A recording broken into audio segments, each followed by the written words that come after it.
1916ஆம் ஆண்டில் இந்த குழு காசிக்கு தீர்த்த யாத்திரையாக புறப்பட்டது. ஒரு மனிதர், அவர் மனைவி, மகள் மைத்துனி ஆகியோரையே அக்குழு கொண்டிருந்தது. துரதிர்ஷ்டவசமாக அவர்களின் பெயர்கள் கூறப்படவில்லை.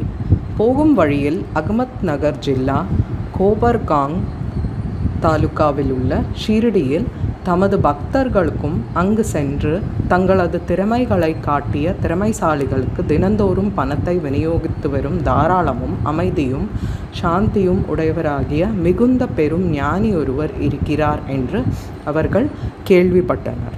சாய்பாபாவால் தட்சிணையாக ஏராளமான பணம் தினந்தோறும் சேகரிக்கப்பட்டது.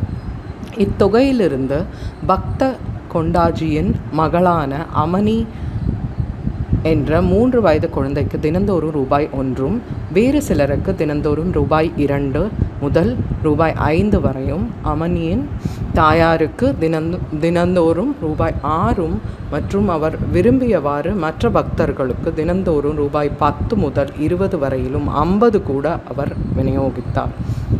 இவைகளையெல்லாம் கேள்விப்பட்ட அந்த கோஷ்டி ஷீரடிக்கு வந்து அங்கு தங்கியது.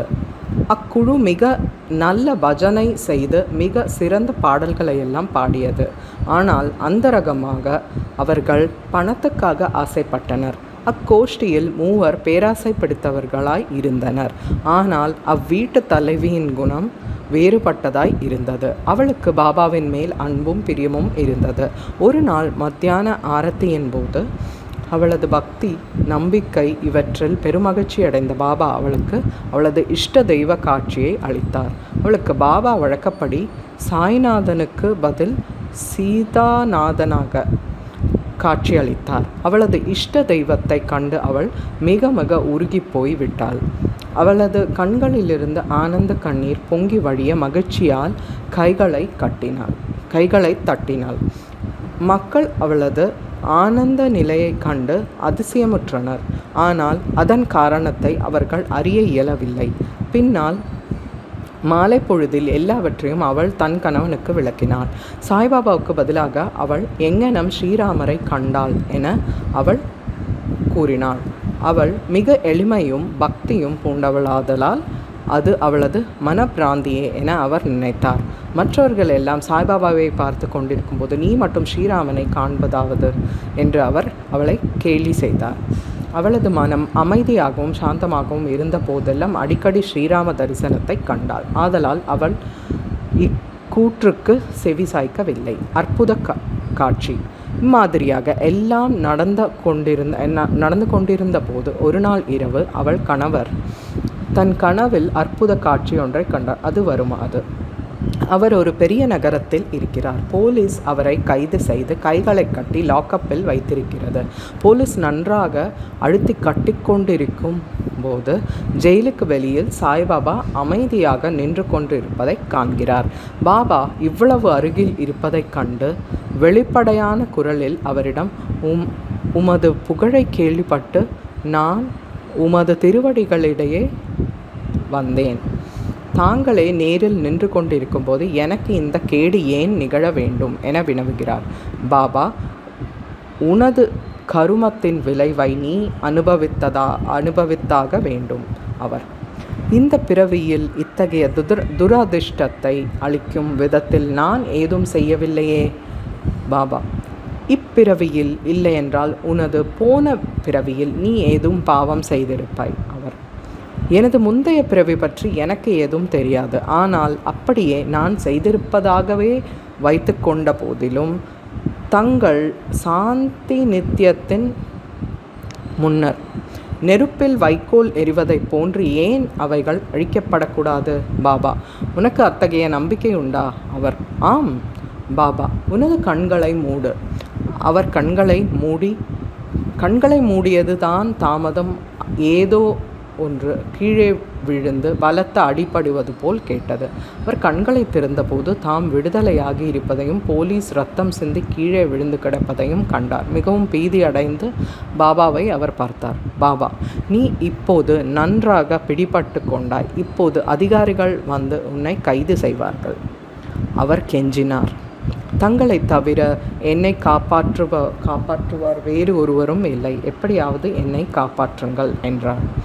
பின்னர் பாபா அவரை மீண்டும் கண்களை மூடச் சொன்னார். அவர் அதே மாதிரியாக செய்து பின் கண்களை திறந்ததும் அவர் ஜெயிலுக்கு வெளியே விடுதலையாகி இருப்பதையும் பாபா அவர் அருகில் இருப்பதையும் கண்டார். பாபாவின் காலடியில் அப்போது அவர் வீழ்ந்தார்.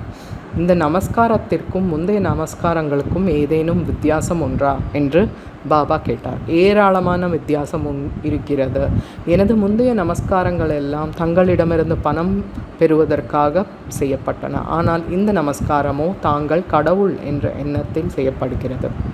அத்துடன் தாங்கள் முஸ்லீமாக இருந்து கொண்டு இந்துக்களை பாழ்படுத்துவதாக நினைத்தேன். பாபா: முகமதிய கடவுள் மீது உனக்கு நம்பிக்கை இல்லையா? அவர்: இல்லை. பாபா: பங்க்யா என்ற கை அடையாளம் உங்கள் வீட்டில் இல்லையா?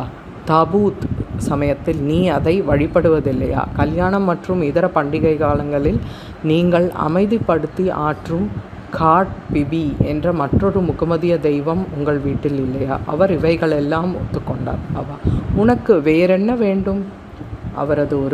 அவரது குரு ராம்தாஸின் தரிசனத்தை பெற அவர் மனதில் அவா ஒன்று எழுந்தது. அப்போது பாபா பின்னால் திரும்பி பார்க்க சொன்னார். அவர் திரும்பிய போது ராம்தாஸ் நின்று கொண்டிருந்தார். அவர் காலடியில் விழப்போன போது ராம்தாஸ் மறைந்து விட்டார். பின்னர் அவர் பாபாவை விருப்பத்துடன்: நீங்கள் வயதானவராக தோன்றுகிறீர்களே, உங்கள் வயது என்னவென்று தெரியுமா என்று கேட்டார். பாபா: என்ன, நான் கிழவன் என்றா சொல்கிறாய்? என்னோடு ஒரு ஓட்டப்பந்தயம் பார்த்துவிட்டு சொல்.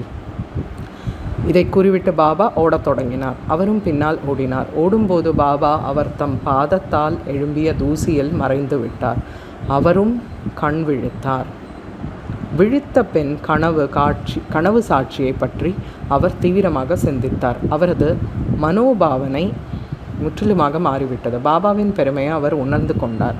இதன் பின் அவரது பறிக்கும் பண்பும் சந்தேகமும் மறைந்து ஒழிந்தன. பாபாவின் பாதாம்புயத்தில் உண்மையான பக்தி அவருக்கு ஏற்பட்டது. அக்காட்சி கனவுதான்.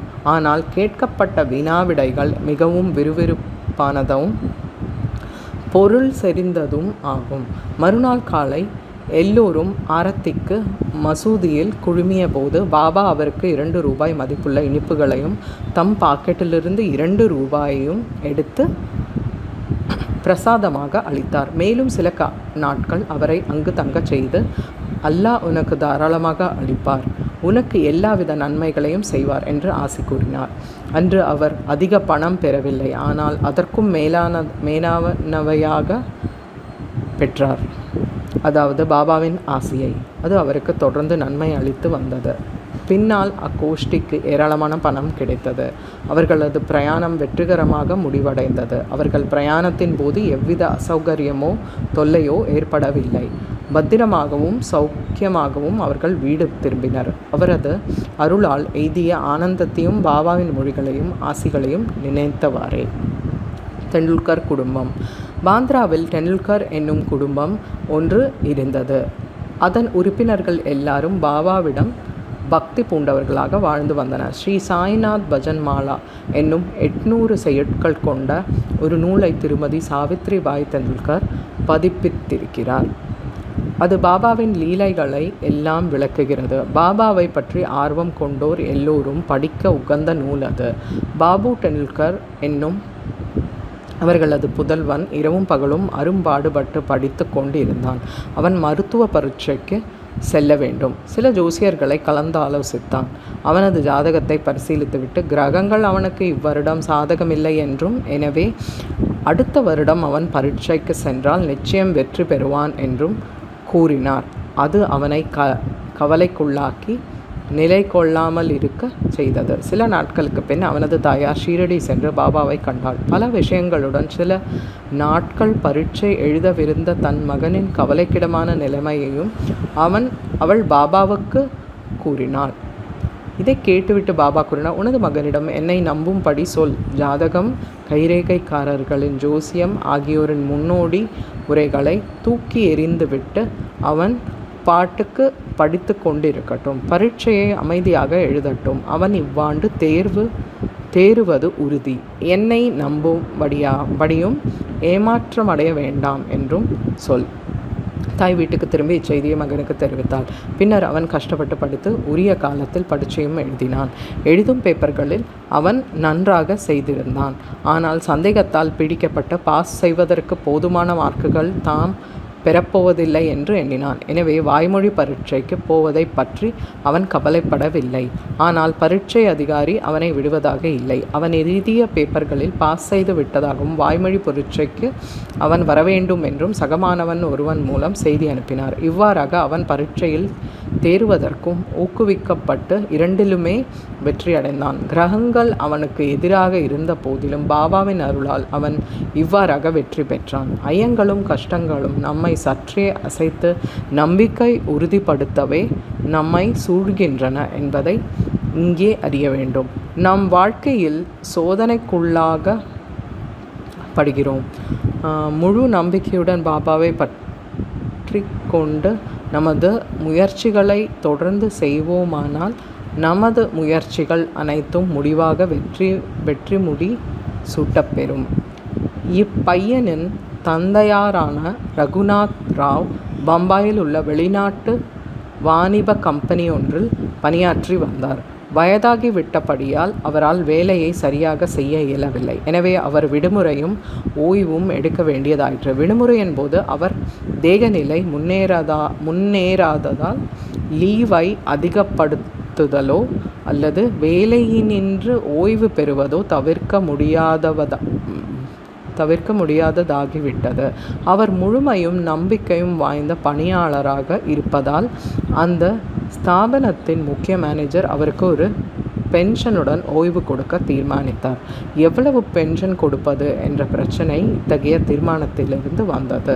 அவர் மாதம் 180 பெற்று வந்தார். பென்ஷன் தொகையான 75 வீட்டு செலவுகளை பராமரிக்க போதுமானவை அன்று. எனவே அவர்கள் எல்லாம் இவ்விஷயத்தில் கவலையுள்ளவர்களாக இருந்தனர். முடிவான ஏற்பாட்டுக்கு 15 தினங்களுக்கு முன்பாக பாபா திருமதி டெண்டுல்கர் கனவில் தோன்றி பென்ஷன் 100 ரூபாயாக அளிக்கப்பட வேண்டும் என நான் விரும்புகிறேன். இது உனக்கு திருப்திதானே என்று கேட்டார். பாபா, இம்மாதிரி ஏன் என்னை கேட்க வேண்டும்? நாங்கள் உங்களையே முழுவதும் நம்புகிறோம் என்று திருமதி டெண்டுல்கர் பதிலளித்தார். பாபா ரூபாய் 100 என்று கூறிய போதும் ரூபாய் 10 இன்னும் அதிகமாகவே கொடுக்கப்பட்டது. இது ஒரு விசேஷ நியதியாக தமது பக்தர்களுக்கு அத்தகைய அற்புதமான அன்பையும் பாதுகாப்பையும் பாபா நிச்சயமாக காண்பித்தார். கேப்டன் ஹார்டே